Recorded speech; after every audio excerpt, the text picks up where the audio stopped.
Welcome to Rock Your Talk Expert Interview Series. I'm Leisa Reid, your host, and I am here from Productive Learning and the founder of Get Speaking Gigs Now, where at Productive Learning, we help people really build a conscious mindset, self-mastery, whether it's in business, personal, relationships. And we also have our guest here today, Forrest Jinks. Welcome, Forrest. How are Hello. you? How are you? I'm doing great, all things considered. I'm so happy that you're here with us. And you're up from Northern California right now in Santa Rosa. I'm down Yes. here in Southern California, so we're coming from the California coast here. Forrest, you just tell the audience a little bit about you. I run a company called Altus Equity Group. We're an alternative investment company mostly focused on real estate and real estate derivatives, which would be debt, generally speaking. Okay, great. And I know you have some tips you're going to share with us today. And I was really excited that we were going to get to do this interview because I know you lead, large, company, and you're very well respected, and people just love you from what I hear from you about you. I don't know. I didn't tell you. I don't know about that. I don't know if you're blushing right now, but yeah, no, I always hear great things about you. And so I was just very honored that you were going to be on our show today. And I know you have some tips just in terms of your own leadership as a CEO and how you've been helping people in the past. And then I know you're trying out some things currently.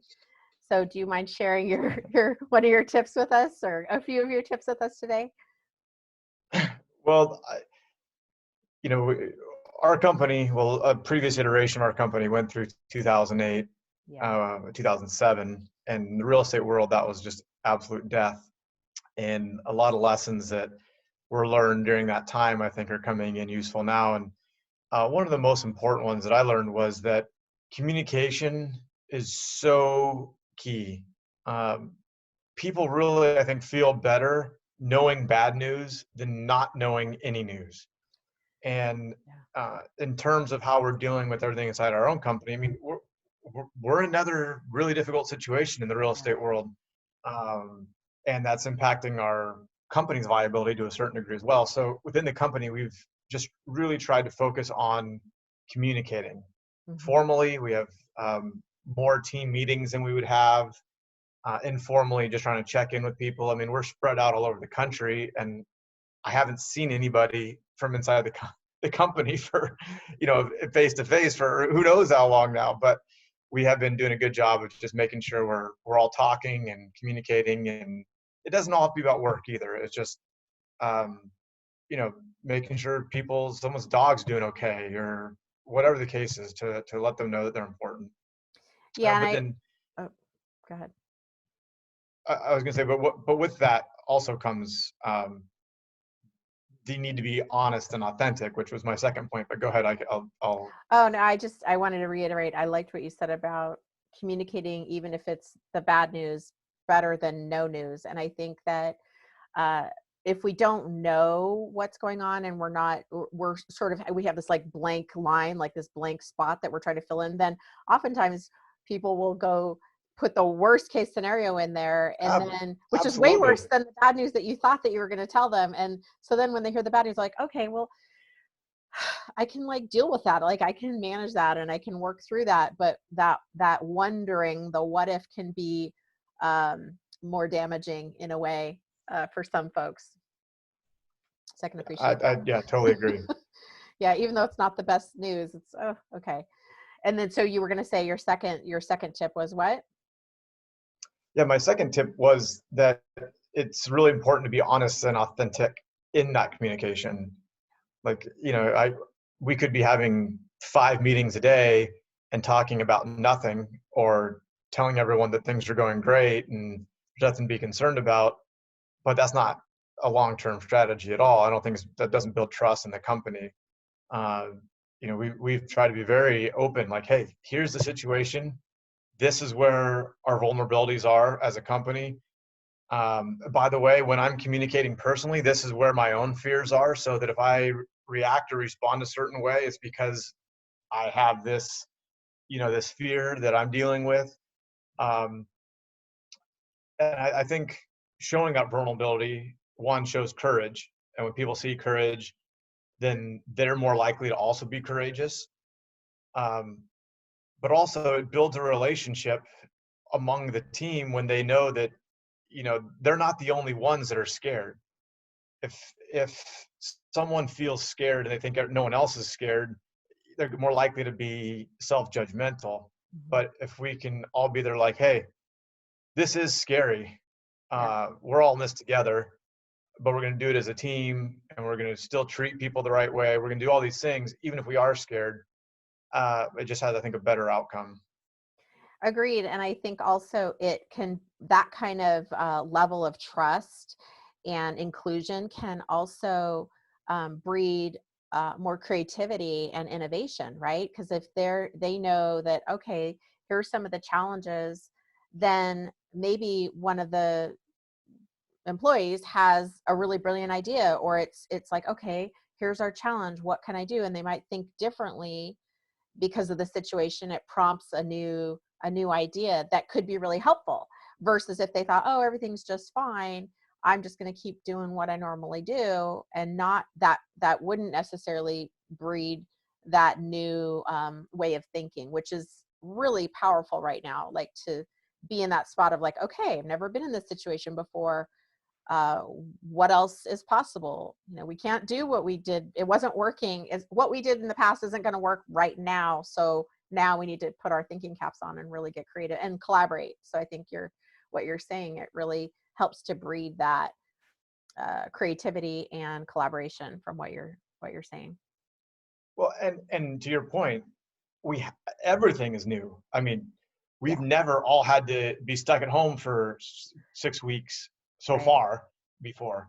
We've never not been able to travel to go visit properties before. We've never had to do, lease units without being able to walk someone through the unit. We've never had to deal with PPP loans and Yeah. all these things. We've never done this before. So being able to have the whole team jump in and take a part of it and help, is huge. Yeah. Agreed. We're all learning together. Yes. And it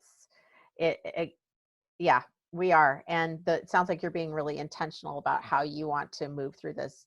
And you mentioned, 2007, 8. So it's like, oh, this is kind of, in some way, it's like, ooh, there's a familiarity in trauma or things not going our way, economic challenges. But then it's like, I like what you said too about like, well, I'm going to use what I learned then, and you've built up your knowledge base and your ability to lead since then, and now putting it into place now, which is also really powerful. So hopefully we're all learning from our mistakes, or from not our mistakes, but just from issues that we've had in the past, instead of just, Yeah, experience. yeah, yeah, yeah. And then you had a third tip too, I think. Yeah, and actually, you kind of touched on it a little bit, Oh, did I but steal your thunder? the third tip, yeah, is that even though, and we're kind of getting through the initial like just crush of work that we had to do that we didn't expect to have to do because everyone's moving around. We're dealing with all these emergencies. But even during that time, we specifically cut time periods out of the day or the week to think about future opportunities, to think about planning for 8 months, 12 months, 24 months down the road. Um, and that was very intentional. And not only is there probably good things that come out of it because ideas and everything else, like you mentioned, but it also was helpful for us to not go down the rabbit hole of fear so much. Like the world may be ending today, but the world, if for eternity, is not ending. There's still going to be a world here in 6 months, 8 months, 12 months. And we have to get through what we're getting through today. We don't want to minimize that. But if we get so focused on all the bad, then it's more discouraging. And we have to, go to bed that night just thinking everything is so bad. Whereas if we can just get a little creativity flowing, a little bit of proactivity, it provides hope, it provides excitement, it provides energy, and then that gives us the hope, the energy, the excitement to go back and deal with the junk we had to deal with again with more focus. Right. Like level of emotional management, I think there's a lot of people out there who can relate to, and they may not be using the word emotional management or the phrase emotional management, but like, wow, I'm just getting a wave of like, I'm getting hit with like a new change. Okay, now I can't do this. Now that's different. Now this is different. Even just the simplest like grocery store shopping or something like that can really be something a person would need to like kind of, you get rattled and then you have to sort of calm it down. That's what I mean by emotional management. And so I like what you're saying about kind of, that's going to happen. Like when we have change, right? That's going to happen.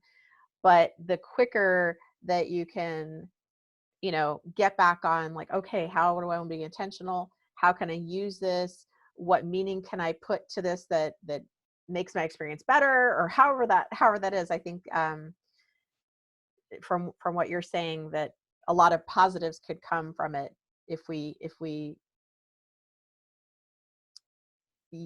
are more conscious about how we see the situation. Mm-hmm. Absolutely. Yeah. And that's for a lot of people, that's going to be tricky. That's going to be really tricky, which I know that's one thing that you're working on a lot in our conscious leadership circle with the other leaders. It's like, how do I lead and be true to who you are, and then how do you steer the ship, really, right? I don't know how you're seeing it, your role there, but one thing that has been helpful for me through the conscious leadership circle, and that I've worked on over the course of the last several years, is responding versus reacting. mm-hmm. Where reaction is almost like more of a visceral action. Someone swings a punch at you, you dodge. Well, if you're a really good boxer, if someone swings a punch, you counter the punch because you're thinking ahead and you're seeing what's next. And even just in the day-to-day stresses of being a leader in an organization, things are always coming at you. And if I'm reacting, maybe I snap at somebody, or I treat someone wrong, or I make a bad decision because it's the reaction versus saying, wait a second, what's best here without that emotion driving me? Not to say that I want to ignore the emotion, because there's got to be a reason behind it, but taking that emotion into account, what's best for me, the organization, this person, et cetera. And then in time periods like this, where that normal leadership challenge is now magnified to many times what it would be normally, I think it's even more important just to be kind of more settled. Right. Agreed. Yeah, that phrase right there of the being able to respond, moving from reaction to responding, it sounds simple, right? Like, what a great idea. But I appreciate you mentioning, like, this is something you've been working on, and it takes a level of courage and a vulnerability to look inward and go like, okay, where do I react instead of respond? How can I respond with whatever system I've been given in my history and my past and my typical way of being without intention and consciousness? Here's how I'm going to show up. But now I'm shifting and I'm changing. And so to catch that, especially when we're in the middle of a pandemic and everything's going haywire, to have that ability is so honorable and priceless, really. I mean, I wish I wish that for everybody that we all can increase that ability. Well, and I think that, at least for myself, there was an ability, like I could learn to manage certain reactions. So there was like a point where I could just force improvement and catch certain things and be able to like pull myself back and force a response. But that really only gets you so far. At least, I should say me. It only gets me so far, and the only way I could get past that was to understand why I was having the reactions, and then kind of like reverse engineer them so that the reaction was diminished. Because as stress ratchets it up and up and up, there's a point where if if I'm trying to manage overreactions, that the reaction's too big for my management. Yes. So I actually have to completely backwards engineer it and then move forward through to response. Right. And that's that, knowing that intricacy of knowing yourself enough and a deeper level to realize, okay, here's what I usually do. Here's my history here. Like it can happen instantly, right? That all of that process can happen instantly over time of practicing and knowing yourself. But it's just absolute magic when it happens and you're able to pull all those skills that you've um, built into that moment. And I really appreciate what you're saying about your emotional capacity. Like at one point that's part of our self-knowing, like, okay, how much can I take in terms of emotional management before I am no longer available? Like I'm not going to be able to, like, and finding that level for yourself is also part of the journey, right? Of like, okay, you know what, actually I'm going to have to step out for a minute here or a while and come back, and being able to catch that in itself is part of it too, like knowing ourselves. And I know I've in the past overestimated my emotional capacity, thinking, well, I've done all this work, so I'm like a Wonder Woman, choo choo choo, and then I realized, oh, I think I bit off a little more than I could chew. I've left the building, I'm gone. And so then, okay, got it, I need to listen to that. For me, my direction is like when I get to that point of like I can feel my emotions coming up and starting to, maybe now I'm going to act in a way that I don't ideally want to be, like, that's when I'm like, okay, I think my emotional capacity is done, I'm going to time myself out. And assuming I can, assuming the situation doesn't need me right in the moment, then I can do what you're saying. I come from a little different way because I have very little confidence in my own emotional intelligence. I think What? that's not an area I'm super strong in, but I've historically been super disciplined. So Okay, so I you would use depend that. on the discipline. Sure. Oh, But at interesting. some point, you're either too tired or too upset or whatever else, and that discipline falls apart. And Yeah. then, if you don't have emotional intelligence at that point, you get yourself in some trouble. Yeah, and I love that you mentioned that difference, because right, we all, however our systems, like, you got to go with what works for you and your system, right? Like if discipline works most of the time, then then uh then you found the way to work Well, with your but system. getting and building that emotional intelligence has been really helpful Yeah. because I don't have to depend on the discipline as much. Right. Like you said, know yourself. Well, the more I know myself, the more I can grow, even though it's like I'm such a beginner in it, that a little bit of emotional intelligence just gives me more tools in my toolbox and frankly keeps me from being as exhausted by the things that business and life are throwing at me because I know how to deal with them differently. There's different tools for different times. Yeah. What would you say? I know you do certain things to keep your mindset healthy, but what would you say, like, the biggest takeaway for you as a leader has been from being in the conscious leadership circle? You mean in general or during this current? In This, general, um, well, I do. I mean, I think the react to respond has been really really helpful. Because a big part of that was learning to understand why I was having reactions the way I was. Like we would deal with a lot of investors, and um, we have lots of properties, and they're not all going to be doing well at the same time. And it was just killing me every time I had to communicate that things weren't exactly like we'd planned. But the reality is we're investing and the world's way bigger than we are. There's things that right? we just can't control.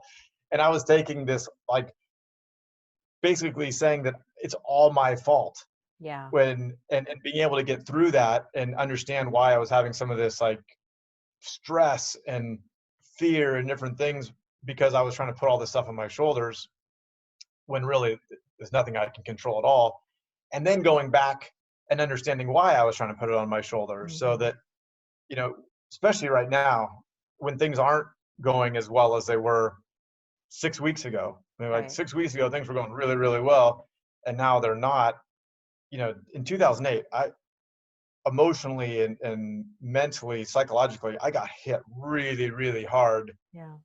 This time, because of all the things that I've learned about why it hit me so hard, I've been able to, well, like I said, when you asked me how I was doing, like all things considered, I think we're doing really well. Like yeah, I don't want to minimize the difficulties by any stretch of the imagination, but taking those difficulties into account, I feel like we're doing everything we can do. I feel that personally, I'm still have healthy relationships. I'm still showing up the way I want to show up. And so that difference, I mean, a lot of that came Huge. from the work I've done on myself. And a lot of that's Conscious Leadership Circle. Yeah. Wow. That's incredible, because it's such an illustration of like how the perspective we're looking at things. Like we can take anything and be like, oh, this is horrible, or, oh, wow, this is actually amazing. Like, and just that lens we can put on and what we're looking for can really shift. And it sounds like the experience that you have, even though, challenge, 2007-8 and challenge 2020, your experience of yourself emotionally and your relationships, it sounds like, is at a higher level than what it was back then. So that's incredible. No, it's not even, Not I mean, even it's night and comparison. day. Yeah. Yeah. And that's when I tell people like, oh, the work that a person could do on their own self-mastery, the stuff that we provide at Productive Learning is a game changer, serious game changer in terms of the quality of what you get to experience. It's your life. Like no one can do your push-ups for you, right? It's like you're the one who's got to go through that. So it sounds like you've just been an incredible illustration of that, of someone who's willing to really shift the internal in order to change the external. It's pretty cool. Yeah. It's a work in progress. We all are. It's a journey, right? Like we've not arrived. We're not at the top of the mountain, right? But if you can have those, quality relationships and be doing what you love to do, to me, that's a home run, right there. Any last words, or just any last words you wanted to share? Nothing specifically, I guess. While having the emotional intelligence, little though it might be, is really helpful, I still think there's some cheat codes that can help get people through these sort of things. Yeah. Little things, just like getting up and taking a shower every morning. Yeah. It helps. Yes. I don't do my work in my pajamas. I get dressed as like I would be going out to a normal day. That stuff's all been helpful, trying to keep getting exercise. And then we kind of touched on it, but 2008, I was in my own little box. I was trying to deal with everything myself. It was all kind of my fault. An extraordinarily difficult situation and experience. Well, now making sure that I have groups like Conscious Leadership Circle where we can talk about the struggles we're having and help each other out, and other groups where just understanding that we're all going through things, and it may not be exactly the same, but we're all struggling with our business, our relationships, whatever it is, and having that support is, I think, really helpful in trying to get through day after day after day of working out of a bedroom.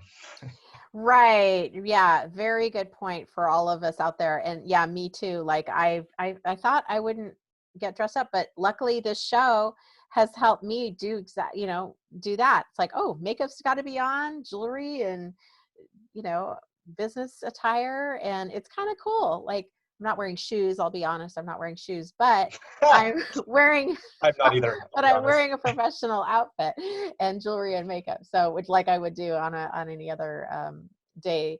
So of work. So it's true. It does kind of like get you up and going. Otherwise, it could sort of downward slide into mentally not really being motivated. So simple things like that, I think, are very, very helpful for people. Absolutely. So if you're not doing that and you're listening to this video, if you're waiting for a sign, this was it.